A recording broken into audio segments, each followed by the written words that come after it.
everybody, today's video is me sharing with you some tips and tricks to move your denim and get those sales rolling in. My name is Karen with the Thrifty Flamingo. I talk so much about Poshmark and reselling in general, so if you're interested in this content, I'd really appreciate if you subscribe to my channel. If you're returning, welcome back. It's not big news that I love to sell denim. I made a post on Instagram about my denim inventory that I have, and I received so many requests for this video, so that's where this video came from. Yeah, so I'm going to share with you all the tips that I have done and have changed throughout the past 2.5 years to get to this place I am where I sell denim consistently. So before we get to the tips, I just want to mention a few things that I want you to keep in mind while you watch this video. So first of all, I have been selling jeans and denim very strong for the past 2 years. It wasn't always that easy and I wasn't always good at it. So these tips that I'm sharing with you, I personally feel contribute to the overall success with me selling my denim. Some of them might be smaller things and you might think, how does that help? But I feel it's part of the big picture. So I'm going to share with you every single thing that I do now that I didn't do so much in the past with jeans. So the very first tip, the most important tip I feel, is to buy the proper denim. What jeans are popular, what jeans are hip. This is not a bolo video, this is not a haul video. I'm not going to go over brands of jeans with you. I've already done that. And if you haven't caught those videos, I'm definitely going to put it up there or there, wherever. I'm also going to link it in the description. I have quite a few videos on what brands to look out for. So once you start picking up proper denim brands that move and styles, that's half the battle. So the next tip is to prepare your jeans. Now, I know some people do this already, but I'm a very firm believer that the devil's in the details and that a good picture speaks 1,000 words. So let me just show you two examples of what I'm talking about. Okay, so I have 2 pairs of jeans. I'm gonna change them back to the white. So right here is a pair of Pilcro in the letterpress. They are sold at Anthropologie. I steamed them. I use a steamer. I use a good old steamer and I just, you know, steam. I usually turn the jeans inside out and then steam them and press them, but then you have to flatten the pockets. I do think that having a wrinkle-free, nicely pressed denim is important. Now these jeans, these actually aren't that bad, and some people might think the exact same thing. They get them and they're like, oh, they're not really wrinkled, right? They're just wrinkled a little bit, and they have, you know. And I feel like when you put that in a picture, it looks not as nice as that looks, you know? So yes, the devil is in the details. I do feel that prepping your item and getting it nice and ready to photograph is so important. Okay, so the next photography tip about the denim, after you have it all steamed, you know, clean, ready to go, sometimes there's little like bits of thread hanging, especially by the belt loop. Snip those off, make it look clean.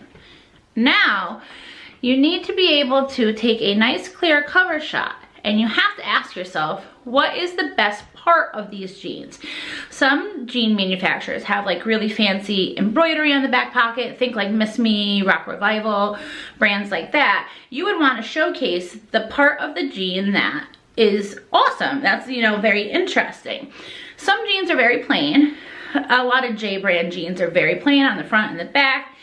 You know, so you have to say, what is so awesome about these jeans? If there's distressing all over the front, you would want to showcase that. I'm going to put a few examples going on in this video as I talk about it.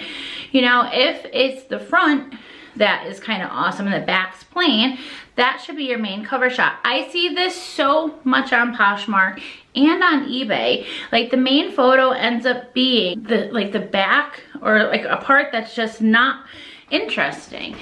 And why would you do that? You want someone to see the interesting part about the denim so they open up the listing and then view the item. The next tip is something that I do during the photography part, is I do measurements. I have stated this about any garment. You should be taking measurements. With jeans, it's so important. Now, most women's designer jeans and most women's jeans in general don't have a stated inseam. Men's, we're used to seeing, 34x36 or whatever, meaning waist / inseam. Women's jeans rarely have this, but it doesn't mean that we don't need to know the inseam. Obviously, women are all different heights and have different leg lengths. So it's very important that you take these measurements. So the next tip concerning the photography of your jeans is to maximize the amount of photos that you're taking. Poshmark gives you 8 photos. You should use all of those photos. You have to remember, these people aren't in a store. They can't touch the jean, they can't try it on, they can't see every angle about it. So you have to show them every angle. And I'm gonna show you the basic photos that I take for jeans. Okay, so the first one of the photos should at least be a total length photo. Sometimes too, you could do front and back. I get that sometimes it's hard with the square mode, but if you have to get up on something, I have a little step stool and it gives me enough so I could get the entire pair of jeans in the shot while having it in square mode. And then I do a back shot the same exact way. Oh, I steamed them real quick for you guys. You can tell I missed some. Yep, so you do it long ways back, then a folded one like that, a folded one like that, and that's 4 so far. So those are 4 photos. We're halfway there. And most people leave it at that. They go, okay, that's good. And they might include the size tag. This is where you could start getting more photos in. This is where you would take a photo of the size tag or the Newa tags and have that as one of the photos, just stating that it's a size 26. They also would like to see that it's a size 26. I know as a consumer, when I purchase, I like to see the size tag as well. And I always do a folded shot like that. It helps them see like the whole silhouette from like the open of the leg to like how thin the thighs are in comparison to it. So I always do that. I try to have it with the maker's mark showing. Now, if these jeans had a crazy pocket, like embroidery or something, that would also be a single picture of mine. I would say, snap right there, and they would be able to see all the embroidery and stuff. And you want to take a picture of anything else that's interesting about this. Okay, so those were my tips on photography and measurements, things that I've definitely gotten so much better at since the beginning of my denim selling days. The next, we're going to talk about listing the item and the description, things that I include in the description, which I definitely think help me sell so much denim. So the first thing you're going to want to put in your title and in your description is the name, make, and model of the denim. Most high-end denim on like the tag will tell you, this is skinny jean wash and it's in this wash with the brand name. Some jeans don't have that, but you might have to just do a quick Google search. The more information you have to put in that title and description gives you the more searchable words that people will be searching for. Here's a few examples. So these are rag and bone jeans. And in the title, I put that they're rag and bone skinny jeans. And then on the inside, you're going to find a tag that tells you that it's color PFD and the cut and style. So you could even put that style into Google and these might come up.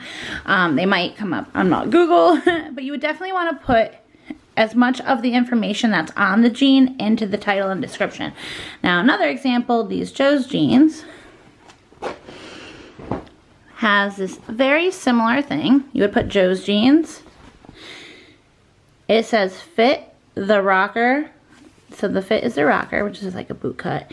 And then it tells you that the wash is a Rider wash, size 28. So you have a lot of searchable words just by reading your denim. The next tip is to actually describe the jean. Once you have that title with all those awesome keywords in it, you're gonna make a description. You're gonna actually describe it. If it's a skinny jean, say skinny jean, slim through the hip, down to the leg. If it's an ankle length, say cropped to a 27-inch ankle length. I also put how many pockets it has, stuff that we kind of take for granted and you think, well, they can just see the picture. I will actually say 5-pocket styling with zip and button closure, Hudson jeans, zip and double button closure, flap pockets with buttons. Even though they're looking at the pictures and you're like, this is obvious, I used to not do that. I used to just kind of put the name of the jean and a very lame description, maybe measurements, and well, I was wondering why they weren't selling in the past. Yeah, well, now I put as much information in that description as possible. It does minimize questions. Yes, they do happen. But most of the time you can just say it's in the description and Seamless 32 or whatever the question was, you know, so a very detailed description. All right, so you think we might be done because we just went over like how to, you know, tips on the photography of your jeans. We went over tips on like your listing of your jeans. However, we are not done. Now we're gonna talk about attending the posh parties for the jeans, best in jeans. This is very important because once you start selling high-end denim and you get quite a few high-end denims and you're going to continue to sell them, you want to target follow as many people that are interested in designer denim. And the best place to do this is the jean party. So what I do is when they have best in jeans or best in denim, I go to the party and I go to the designer tab in the party room. I sell high-end denim. Sure, occasionally I will sell like a Hollister jean or American Eagle jean, like small brands, but I usually sell Rag & Bone, Joe's, 7 for All Mankind, Adriana Goldschmied. I sell a lot of high-end denim, so I'm only interested in people that buy high-end denim. So I go into the designer tab and on my iPad it shows me how many people have liked each item before opening it. So as I'm scrolling through the party and I see that there's a pair of Joe's jeans, whatever cut, whatever wash, but it has 18 likes on it, I'm gonna open that listing and I'm gonna follow all 18 people because those people were interested in Joe's jeans. Now, sure, it was a specific size, but the more jeans you have, the more sizes you're gonna have and the more relevant it's gonna be. So you need to target follow. I do think this is such a huge portion of my success in selling jeans, is I target follow any high-end denim that I find that is something that I either sold or have sold. If I get an unusual pair of jeans, you know, something like really unique or really rare, I actually do comps on it. I will go and search that jean and go to sold listings and target follow the people on the sold listings for it. So it does seem a little bit more time consuming, but hey, you should be following people anyways on the Poshmark app. The very last tip I have for you after all this is pricing accordingly. Now, high-end denim usually sells between $150 on the low end and into the $200 easily retail, brand new. Obviously, we cannot get $150 for most of our jeans. That would be nice. However, you don't want to undersell yourself. Most of my high-end jeans, unless there's something really unique or really new, like I had a new with tags, or you know, a really rare cut, most of my jeans I list anywhere between like $40 and $60 easily. Occasionally I'll list something in the higher 30s, like $36 or $38, but that's because it's an older cut or like maybe not as popular of a cut. So if you start listing your jeans a little too low, you know, they might sell for that price, but they also might sit because people that buy high-end denim know what they're worth. Sure, there are lowballers out there. We know about the lowballers, but I'm just talking about the average consumer that's used to paying a certain amount for a certain brand denim. So price accordingly. This also leaves you wiggle room should you want to send out offers to likers or participate in a closet clear out. Okay, I really hope you guys appreciated those tips. Those are things that I have changed throughout the past couple of years of me selling jeans that have, in my opinion, contributed to my overwhelming success in selling jeans. Anything from the photographing, me getting better at photographing and using all of the photos, to taking care on the presentation and steaming the garment and making sure it's nice and wrinkle free, to the actual listing of it and making sure I have enough details in that listing. And then to go and kind of knock on someone's door and say, hey, I got jeans, by target following people that are interested in that type of jeans. Target following, you can also go and follow someone, open their closet, and share a few items from their closet as well to get their attention. Knock, knock, knock. And then they'll come to your closet and see, wow, I love this pair of jeans. Hey, it's my size. If you start implementing these tips that I've shared with you today, no matter how big or small you think they are, you will definitely start seeing an increase in your denim sales. If you like this video, definitely give me a thumbs up. YouTube would really appreciate the thumbs up, and so would I. If you're interested in this type of content, definitely subscribe to our channel, hit that bell notification so you're aware of whenever we post new videos. And me and Jay go live once a week to answer any and all of your Poshmark questions. Other than that, guys, take care.